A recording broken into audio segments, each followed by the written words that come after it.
Okay, so this is the second part where I go into specifically Mr. Ronald Van Buren, who I coined as Mr. Kondoff or Dr. Kondoff's fixer. A little bit on Mr. Van Buren. So as I said, I met Mr. Van Buren the first day when I had arrived. A few days after Dr. Kondoff had taken me to some of his rental properties. He also owns like a rental company or a real estate company. So Mr. Van Buren he and his wife, they live in one of Mr. Kondoff's buildings.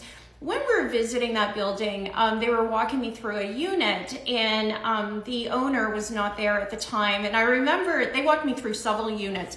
Now, having been a previous real estate agent, and also I worked in Canada for the equivalent, we called it Canada's Spy Agency.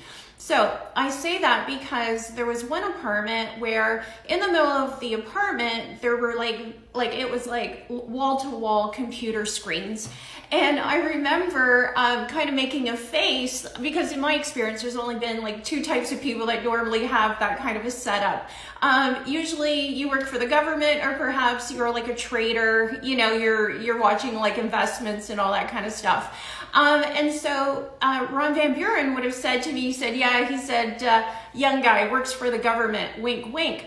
So I didn't, think much of it. And then, fast forward, then the assault happens.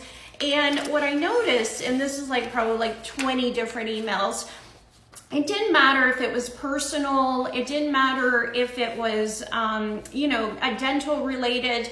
He would copy Mr. Van Buren on everything. And here I want to read to you a threat that I get by Mr. Van Buren, which is quite alarming. So on October 14th, again, the day after the assault at 1:33 a.m.